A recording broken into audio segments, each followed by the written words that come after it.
এই শোনো না, আমাদের অন্ধবিশ্বাস চ্যানেলটি যারা এখনো সাবস্ক্রাইব করেননি, প্লিজ সাবস্ক্রাইব করে দাও। আর অল্প কিছু সাবস্ক্রাইবার হলে 1 লক্ষ পরিবার হবে। সবাই প্লিজ সাবস্ক্রাইব এবং বেশি বেশি শেয়ার করে দাও প্লিজ।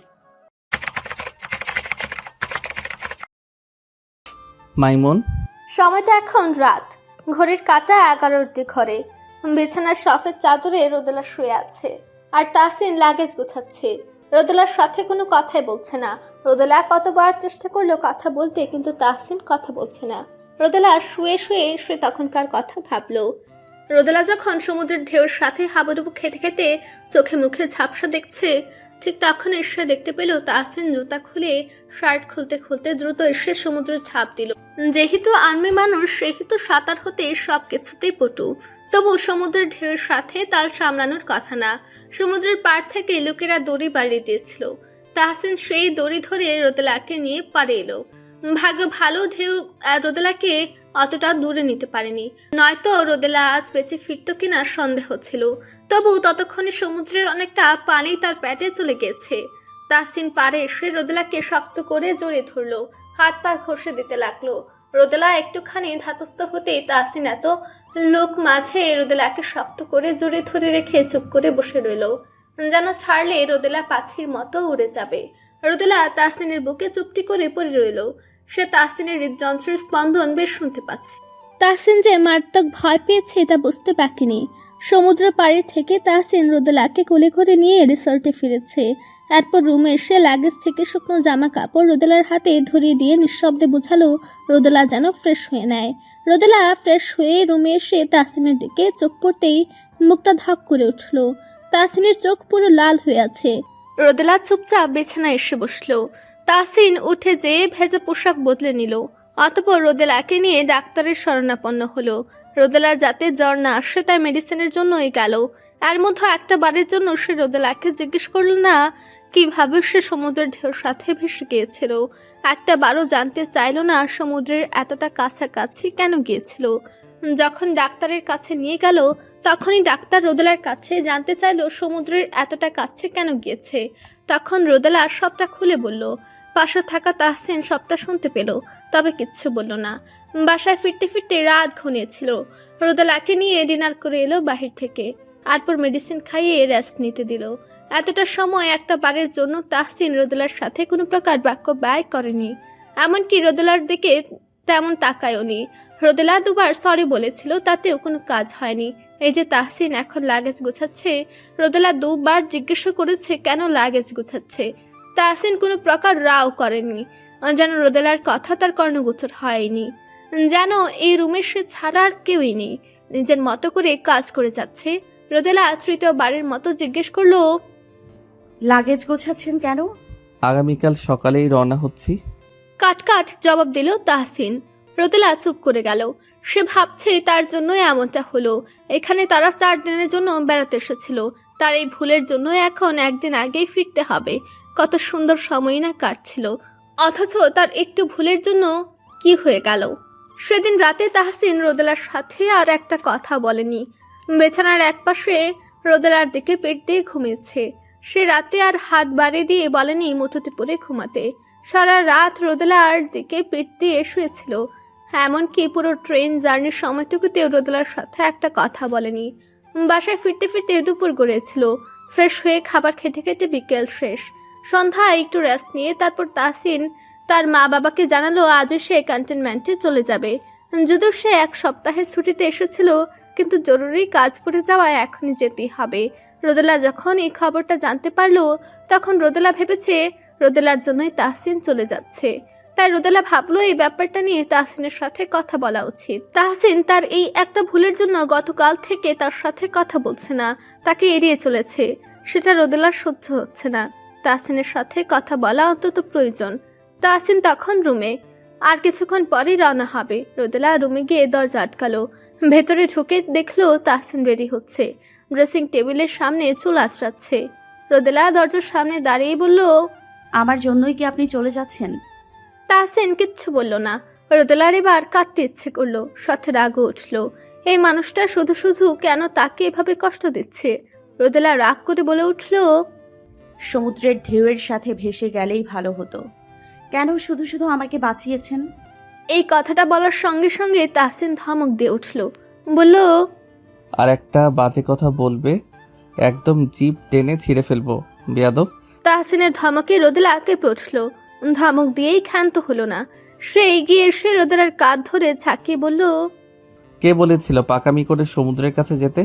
তোমাকে আমি বলিনি সমুদ্রের কাছে যাবে না। যেখানে দাঁড়িয়ে আছো সেখানেই থাকবে, কোথাও যাবে না। বলিনি আমি? বলো বলিনি?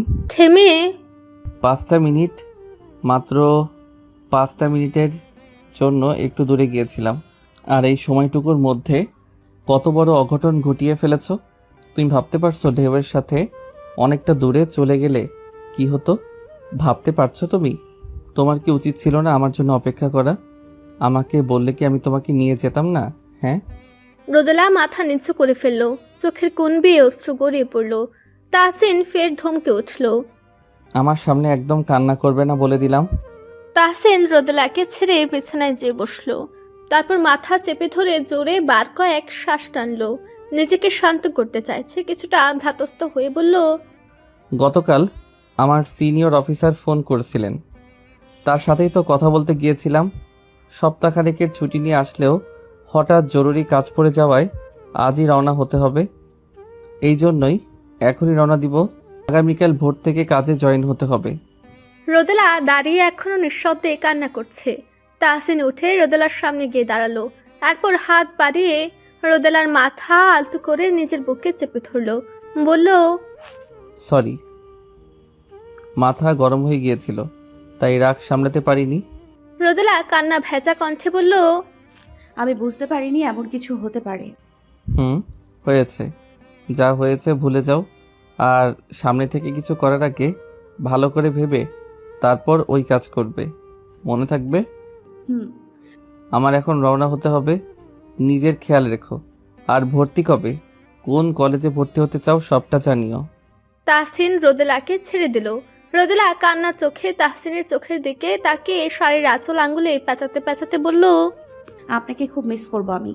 রোদেলার কথাটা শুনতে পেয়ে তাহসিন রোদেলার দিকে তাকালো। তারপর হুট করে রোদেলার কপাল টেনে নিয়ে কপালের শব্দ করে গাঢ় একটা চুমু খেলো। তারপর ব্যাগ হাতে নিয়ে বের হতে হতে বলল, আসছি। রাত হয়তো এখন 11টা বাজে।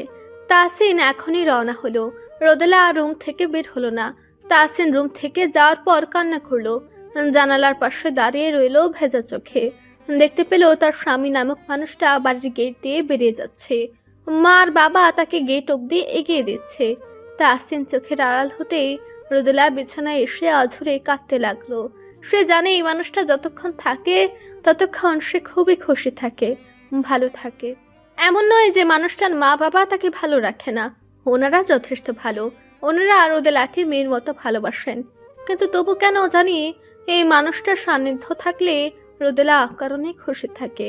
এই যে মানুষটা দূর শহরে চলে গেল, এখন এই মানুষটার সাথে না চাইতেও তার রাগ হবে, অভিমান জমবে।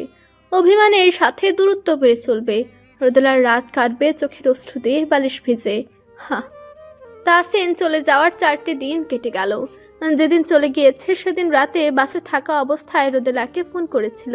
অনেকটা সময় কথা বলেছে। সে রাতে রোদেলার খারাপ লেগেছিল, তবে যখন তাহসিন তাকে ফোন করেছে, অনেকটা সময় ফোনে কথা বলেছে, তখন আর খারাপ লাগেনি। সে রাতে রোদেলা তাহসিনের সাথে কথা বলতে বলতেই ঘুমিয়ে গিয়েছিল। কিন্তু এই 3 রাত তাহসিন সময় পায় না ফোন করার। সে আগের মতো ব্যস্ত হয়ে গিয়েছে। আর রোদেলা সারাক্ষণ তাহসিনের ফোনের অপেক্ষায় থাকে। এই 4 দিনে তার শুধু তাহসিনের কথাই মনে পড়ে। যে 5টি দিন তাহসিন তার কাছে ছিল, সময় কতই না সুন্দরভাবে কেটে গিয়েছিল। অথচ এই 4টে দিন যেন 4 যুগের মতো কাটছে। রোদেলা নিজের খেয়াল অবধি রাখছে না, সারাক্ষণ কেমন উদাস হয়ে থাকে। এই তো আজ রাতেও সে অপেক্ষায় আছে তাহসিন কল দিবে, কথা হবে। কিন্তু না, অনেকটা সময় অপেক্ষা করার পরও যখন তাহসিন কল দিল না, তখন সে কান্না করে দিল। ইদানিং হুটহাট তার কান্না পাচ্ছে। কিছুক্ষণ পরপরই ভাবছে 3 দিন আগেও তো তাহসিন তার কাছে ছিল, তাকে কত ভাবেই না লজ্জায় ফেলতো, আবার তার খেয়াল রাখতো।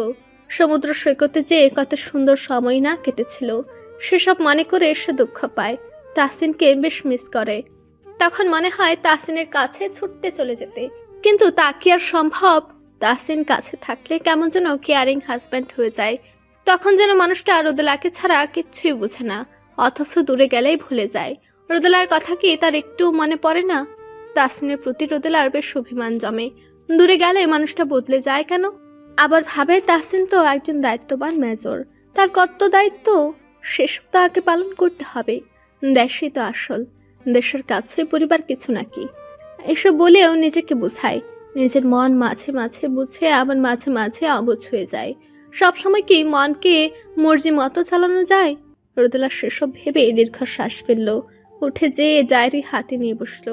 ডায়েরিতে গুটি গুটি অক্ষরে লিখলো, জনাব, এই চক্ষু জোড়া সারাক্ষণ আপনারে খুঁজিয়া বেড়ায়। আপনারে দেখিয়া তাহাদের তৃষ্ণা মেটাবার চায়। যদিও আপনারে দেখিবার তৃষ্ণা ইহ জীবনেও মিটবে না, তবু আপনারে দেখিয়া এই চক্ষু জোড়ার শান্তি মিলাইবার চায়। আরো কিছুদিন বাদের কথা। রোদেলা আনমনে তরকারি কাটছিল, অন্যমনস্ক থাকায় হাতটা কেটে ফেলল। নাজমা চৌধুরী চুলায় তখন মাছ ভাজছিলেন। রোদেলার এই কাণ্ড দেখে চুলা অফ করে ছুটে এলেন। বটি দূরে সরিয়ে রোদেলাকে নিয়ে হল রুমে বসালেন। তারপর মেয়েকে ধমক দিয়ে বললেন, মন কোথায় থাকে তোর? দেখলি তো হাতটা কিভাবে কেটে গেল। হে আল্লাহ, আমি এই জন্যই তোকে বলছি কাজ করা লাগবে না, তাও তোর কাজ করাই চাই।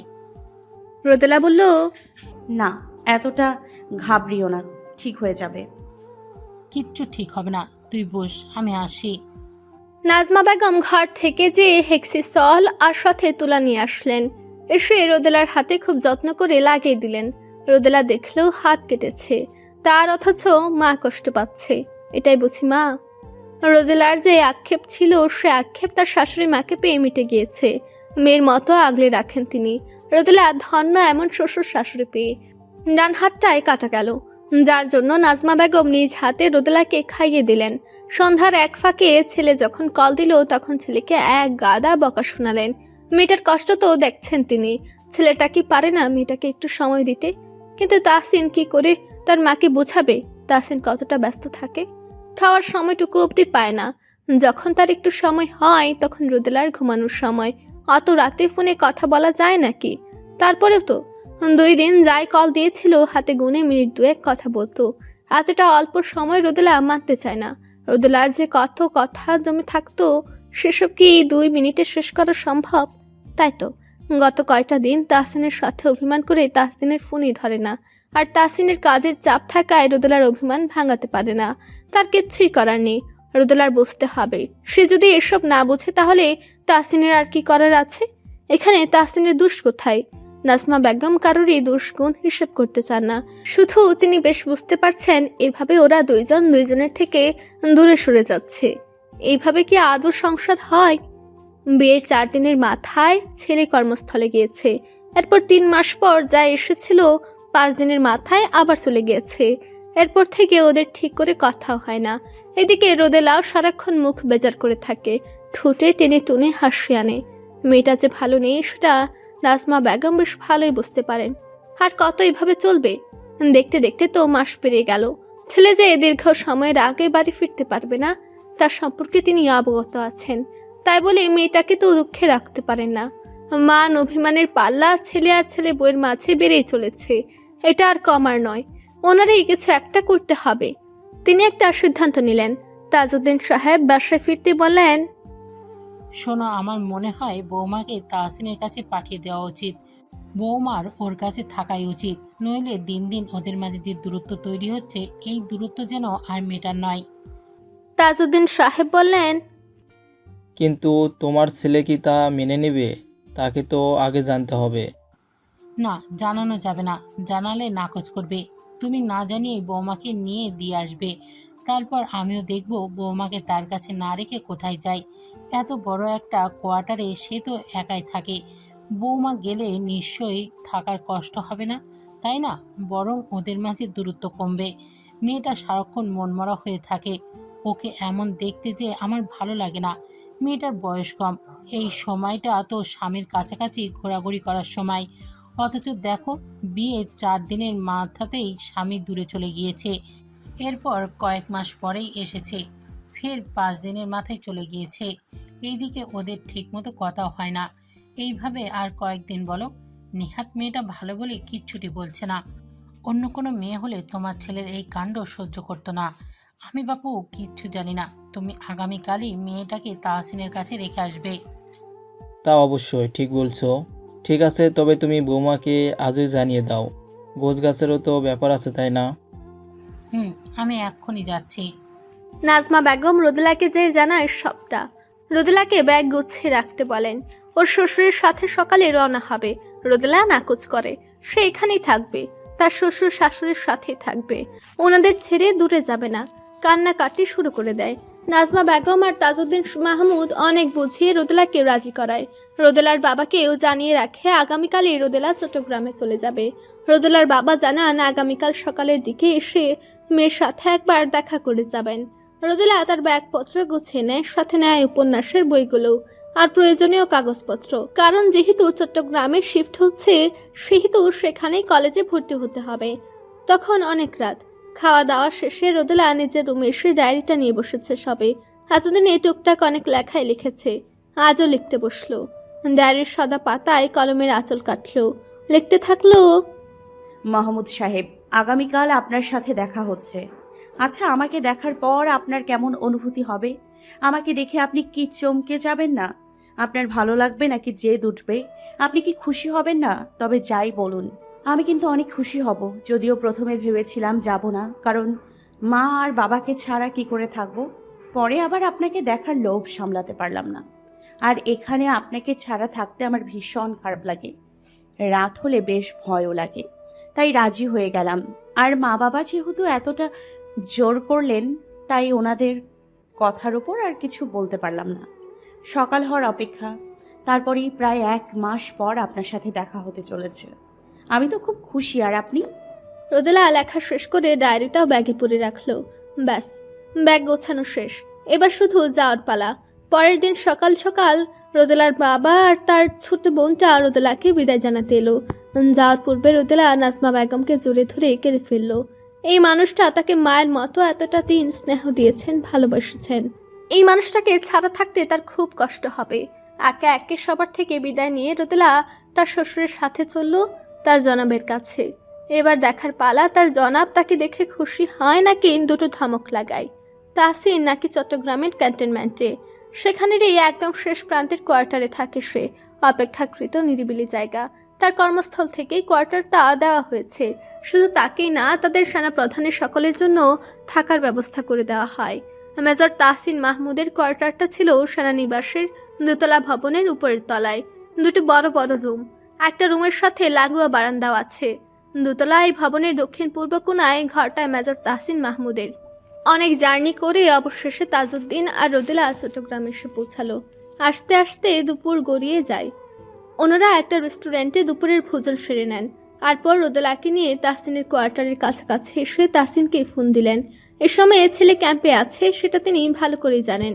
তাই তো তিনি তাহসিনের কোয়ার্টারের কাছাকাছি এসে তাহসিনকে ফোন করেন, জানান তিনি এসেছেন, সেজন্য দেখা করে। তাহসিন অল্প কিছুক্ষণের জন্য ক্যাম্প থেকে অনুমতি নিয়ে আসে। আর এসে যখন রোদেলাকেও দেখে, তখন সে যেন আকাশ থেকে পড়ে। হুট করে তার বাবা আর বউয়ের আগমন তার বোধগম্য হলো না। এইদিকে প্রায় 1 মাস পর তাহসিনকে দেখে রোদেলা ভেতর ভেতরে আনন্দে লাফিয়ে ওঠে, তবে ভয়ে কিছুটা গুটিয়েও যায়। মনে পড়ে এতদিন কি করে তাহসিনকে সে ইগনোর করত। সুযোগ পেয়ে 2 দিন তাহসিনকে কথাও শুনে দিয়েছিল। এরপর তো অভিমান করে আর কথাই বলেনি। সেসব ভেবে যেন এখন লজ্জা লাগছে। তাহসিন একবার রোদেলার দিকে তাকিয়ে তারপর তার বাবার দিকে তাকিয়ে বলল, তোমরা হঠাৎ এলে যে? তাজউদ্দিন মাহমুদ গম্ভীর গলায় বললেন। বৌমাকে দিতে এসেছি। তাহসিন ভ্রু কুঁচকে বলল, মানে? মানে আর কি, বৌমা এখন থেকে তোমার সাথে থাকবে। ওকে এখানেই কলেজে ভর্তি করিয়ে দেবে। কী সব বলছো বাবা? এটা আমার কর্মস্থল, ভুলে গেলে? আর জানো না এখানে কতটা রিস্ক নিয়ে থাকতে হয়? এতটা রিস্ক নিয়ে ওকে এখানে রাখবো মানে? আমি তো ঠিকমতো বাসায়ও থাকি না, ও তখন কোথায় থাকবে বলো? কেন, তোমার বাসায়? ঠিক মতো বাসায় থাকো না, কিন্তু রাতে তো অন্তত বাসায় ফিরো, তাই না? তখন তো একবার হলেও মেয়েটা তোমাকে দেখতে পারবে, কথা বলতে পারবে। এভাবে সংসার হয় না। মেয়েটা আমাদের চোখের সামনে মন খারাপ করে বসে থাকে, সেসব দেখতে ভালো লাগে না। এত কথা বুঝি না, তুমি ওকে তোমার কাছেই রাখবে। আমার জানা মতে তুমি আগে থেকেই ফ্যামিলি থাকা রেজিস্ট্রেশন করে রেখেছিলে, এমনকি বিয়ের পর পর স্ত্রীর নামও অন্তর্ভুক্ত করে নিয়েছিলে। কি ভুল বলেছি কিছু? না বাবা। তাহলে তো আর সমস্যা থাকার কথা না। যাই হোক, আমার দেরি হয়ে যাচ্ছে, ফিরতি ট্রেনে আবার ফিরতে হবে আমায়। বাবা শুনো। আর কোনো কথা না, যা বলছি তাই। ছেলেকে আর কিছু বলার মতো সুযোগ অবধি দিলেন না। তাজউদ্দিন সাহেব রোদেলার মাথায় স্নেহমাখা হাত বুলিয়ে দিয়ে বললেন, ঠিকঠাক মতো থাকিস মা, নিজের খেয়াল রাখিস, আর মন খারাপ হলেই আমাদের ফোন দিবি। আমাদের সাথে কথা বললে তোর মন এমনি ভালো হয়ে যাবে। আসি রে। রোদেলা বলল, বাবা দোয়া করবেন, আপনি আপনার ঔষধগুলো ঠিকমতো খাবেন, মাকেও দেখে রাখবেন। আচ্ছা ঠিক আছে মা, চিন্তা করিস না। ছেলের উদ্দেশ্যে বললেন। ওকে নিয়ে বাসায় যাও, আছি আমি। তাজউদ্দিন সাহেব আর দাঁড়ালেন না, জিরালেনও না, চলে গেলেন। এইদিকে তাহসিন একবার রোদেলার দিকে তাকালো, তারপর গামগামে কণ্ঠে বলল, এসো। রোদেলা ঠিক বুঝে উঠতে পারছে না তাহসিনকে রাগ করলো নাকি খুশি হলো। তাহসিনের মুখাবয়ব দেখে ঠিক আজ করা যাচ্ছে না। রোদেলাকে তাহসিন কোয়ার্টারে নিয়ে গেল। কোয়ার্টারে এনে রোদেলাকে সবকিছু দেখিয়ে দিয়ে তারপর সে আবার তার কর্মে ফিরে গেল। তার হাতে যে বেশি সময় নেই। এদিকে রোদেলা তার ব্যাগ থেকে জামা কাপড়গুলো বের করে তাহসিনের ওয়ার্ড্রপে সুন্দর করে গুছিয়ে রাখলো। তাহসিন বেশ পরিচ্ছন্ন মানুষ, সেটা তার রুম দেখেই বোঝা যাচ্ছে। একা মানুষ থাকে, তবু কি সুন্দর করে পুরো রুম খানা ক্লিন করে রেখেছে। তবু রোদেলার হাতে কোনো কাজ নেই বিধায় রুমটা আরো ভালো করে গুছিয়ে নিল, একদম পরিপাটি করে রাখলো। পুরো 2 রুম, রান্নাঘর, বারান্দা হতে সবটা নিজের হাতে সুন্দর করে সাজালো। তারপর রান্নাঘরে যেয়ে ভাত বসিয়ে দিয়ে তরকারি কাটতে লাগলো। শুনেছে তাহসিন দুপুরের খাবার বাইরে খেয়েছে, হয়তো রাতে বাসায় ফিরে রান্না করত। কিন্তু এখন যেহেতু রোদেলা আছে, তাই কোনো চিন্তা নেই। রোদেলায় কাজ সব এগিয়ে রাখলো। বিয়ের আগের থেকে সে রান্নায় একদম পাকা, তাই কোনো ঝামেলাই হলো না। রান্না বান্না করতে শুরু করে দিল। সবকিছু শেষ করতে করতে রাত হলো। হাতের সব কাজ শেষ করে লম্বা একটা শাওয়ার দিল। এরপর বেগুনি রাঙা একটা শাড়ি জড়ালো গায়ে। তার এখনও সেদিনের কথা মনে আছে, যেদিন তাহসিন তাকে বলেছিল তাহসিনের সামনে যেন সে শাড়ি পরে থাকে। শাড়িতে নাকি রোদেলাকে বেশি সুন্দর লাগে। সে কথা ভেবে রোদেলা মুচকি হাসলো। তাহসিনের বলা কথার পর থেকে রোদেলা সবসময় শাড়ি পরে শাড়িতে নিজেকে অভ্যস্ত করে নিয়েছে। সে কথা কি তাহসিন জানে? জানে না। জানবে কি করে? রোদেলা তো জানায়নি। সে যাই হোক, রোদেলা বেগুনি রঙা শাড়ি পরে তার সাথে সাদা রঙা ব্লাউজ পরলো। তারপর চোখে মোটা কাজল টানলো আর ঠোঁটে লিপ বামের আস্তরণ দিল। চুল ভেজা তাই আছড়ে চুলগুলো খোলায় রাখলো। এরপর তাহসিনের জন্য সে অপেক্ষা করতে লাগলো। তাহসিনের রুমের বারান্দায় দাঁড়ালে ছোট্ট খনন করা একটা জলাশয় দেখা যাচ্ছে, যেটার চারপাশ সুন্দর করে বাঁধানো। যেখানে পদ্ম ফুলের পাতা আছে, বোঝাই যাচ্ছে এখানে পদ্ম ফুটে। এখন তো পদ্ম ফুলের সিজন নয়, বর্ষা থেকে শরতে পানি টইটুম্বর হয়ে থাকে আর ফুটে অসংখ্য পদ্ম। পদ্ম শূন্য জলাশয়টাতে কি সুন্দর করে চাঁদ তার রূপালি আলো ছড়াচ্ছে। এক অন্যরকম সুন্দর লাগছে। চাঁদের আলোয় জলাশয়ের পানি ঝালমাল করছে, চাঁদের ছায়া পানিতে পড়ছে। বেশ দারুণ লাগছে। রোদেলা সেটাই মুগ্ধ চোখে দেখতে লাগলো। হঠাৎ কারো কাশের আওয়াজ পেতে রোদেলা ধরফরে উঠে পিছু ঘুরলো আর দেখতে পেল তাহসিন আড়াআড়ি ভাবে বুকে হাত গুজে রোদেলার দিকে তাকিয়ে আছে। রোদেলা বুকে থুতু দিয়ে বলল, আপনি কি করে এলেন? কোনো ভনিতা ছাড়াই তাহসিন জবাব দিল, ডুপ্লিকেট চাবি দিয়ে। তো এতটা মনোযোগ দিয়ে কি দেখছিলে? ওই তো পদ্মবিলের ওপরের চাঁদের ঝলমলে আলো। তাহসিন বারান্দার বাহিরে দৃষ্টি দিল। দেখতে পেল আসলে বেশ সুন্দর লাগছে। এতদিন এই সৌন্দর্যটা খেয়াল করা হয়নি, অথচ আজ রোদেলার জন্যই তা চোখে পড়ল। তাহসিন বলল, ডিনার করেছো? রোদেলা 2 দিকে মাথা নাড়ল, যার অর্থ না। তাহসিন বলল, এতক্ষণ না খেয়ে অপেক্ষা করছিলে কেন? আমার ফিরতে ফিরতে অনেক লেট হয়, আর কখনো যেন এমনটা না হয় মাথায় রেখো। চলো ডিনার করবে। রোদেলা রান্নাঘরের দিকে গেল, খাবার টেবিলে এনে রাখলো। তাহসিন ফ্রেশ হয়ে এসে খেতে বসলো। রোদেলা বসলো। তাহসিন খেতে খেতে বলল, বাহ, তোমার রান্নার হাত দেখছি খুবই ভালো। রোদেলা আস্তে করে বলল, ধন্যবাদ। খাওয়া দাওয়ার পর্ব চুকে রোদেলা সবকিছু গুছিয়ে রেখে রুমে এলো। রুমে এসে দেখলো তাহসিন বিছানা ছাড়ছে। বিছানা রেডি করার শেষে তাহসিন একপাশে যেয়ে শরীর এলিয়ে দিল। সারাদিনের ক্লান্তি এসে যেন এখন তাকে ভর করেছে। এদিকে রোদেলা কাচুমাচু করে দাঁড়িয়ে রইল। তার কেমন যেন লজ্জা লাগছে। রোদেলাকে দাঁড়িয়ে থাকতে দেখে তাহসিন শুধালো, কি হলো মাইমুন, দাঁড়িয়ে কেন? রোদেলা মুগ্ধ হয়ে তাহসিনের দিকে কিছু পল তাকিয়ে রইল। কতগুলো দিন পর তাহসিনের মুখে এই নামটা শুনতে পেয়েছে সে। রোদেলা গুটি গুটি পায়ে এগিয়ে এলো। লাইট অফ করে বিছানার পাশের হেডলাইট জ্বালিয়ে দিল। তারপর এক কোনায় চুপটি করে শুয়ে থাকলো। এতদিন তাহসিন ছিল না বিধায় তাহসিনের বালিশ জড়িয়ে ঘুম দিয়েছে, কিন্তু আজ তো তাহসিন পাশে আছে। তাহসিনের হাত ধরে ঘুমানো উচিত, কিন্তু তার যে বড় লজ্জা লাগছে। এদিকে তাহসিন রোদেলার উদ্দেশ্যে বলল, কি হলো, ঘুম আসছে না বুঝি? হাত দিব? হাত ধরে ঘুমাবে? তাহসিনের এই কথাটা শুনে রোদেলা জিভ কাটল। ধরা পড়ে যে গেল সে। লজ্জায় 2 হাত দিয়ে মুখ থাকলো। তাহসিন ফুস করে শ্বাস ছেড়ে বলল, অভিমানী কন্যার লজ্জা দেখে এখনো কাটেনি। অভিমান করার সময় এই লজ্জা কোথায় থাকে? আপনি তো খুব কথা শোনাও। এখন তাহলে চুপ কেন ম্যাডাম? এখন এত লজ্জাটা কোথা থেকে উকি দিয়েছে শুনি? এই কথাটা শুনে রোদেলা লজ্জায় চুপ করে রইল। লোকটা সুযোগ বুঝে ঠিক জায়গাতে খোঁচাটা দিল। সমস্যা নেই, রোদেলা কোনো এক সময় এটা সুদ নেবে। রোদেলাকে সময় দিত না বিধায় তো সে এমন করত, নয়তো রোদেলা এমন নাকি? শুধু এই লোকটার সামনে এলে তার কণ্ঠ রুদ্ধ হয়ে পড়ে বিধায় বলতে পারল না। আপনিও তো কাছে থাকলে আমায় ছাড়া কিছু বোঝেন না, অথচ দূরে চলে এলে আমাকে ভুলেই যান। নিজের দোষের জন্য আমার কাছ থেকে কথা শুনেছেন। নেহাতি রোদেলা ভদ্র মেয়ে বিধায় মুখের উপর জবাব দিল না। মাহমুদ সাহেব নয়তো এমন জবাব দিত যেন আপনি নিজেই লজ্জায় পড়ে যেতেন। রোদেলা মনে মনে বকবক করতে করতে ঘুমিয়ে পড়ল। সারাদিন অনেক ধাকল গিয়েছে, তাই আজ জলদি ঘুম তার চোখে হানা দিল। তবে হ্যাঁ, তাহসিনের হাত মুঠোতে পড়তে ভুলল না। রোদেলা তাহসিনের পাশে ফিরে চোখ বন্ধ করে তাহসিনের হাত মুঠোতে পড়ল, যাতে তাহসিনের চোখে চোখ পড়ে ফের লজ্জা পেতে না হয়। রোদেলার কাণ্ড দেখে তাহসিন ঠোঁট চেপে হাসল। শান্তিময় একটা শ্বাস টেনে নিজে ঘুমানোর চেষ্টা করলো। পরদিন সকালে ভোরে তাহসিন আর রোদেলা ঘুম থেকে উঠে দুজনে একসাথে নামাজ আদায় করে নেয়। এরপর তাহসিন যায় মর্নিং ওয়ার্কে, আর রোদেলা রান্নাঘরে সকালে নাস্তা বানাতে থাকে। তাহসিন ফিরে এসে নাস্তা করবে। রোদেলা নাস্তা বানানো শেষ হতেই তাহসিন ফিরে আসে। তাহসিন রেডি হয়ে টেবিলে আসে। রোদেলা তাহসিনকে নাস্তা প্লেটে দিয়ে পাশে দাঁড়িয়ে থাকে। তাহসিন রোদেলার দিকে তাকিয়ে বলল, কি হলো, দাঁড়িয়ে কেন? ব্রেকফাস্ট করতে বসো। রোদেলা মৃদু কণ্ঠে বলল, আপনি খান না, আমি পরে খাবো। হুম, তুমি এখন এই মুহূর্তে আমার সাথে ব্রেকফাস্ট করবে, আদেশ করছি।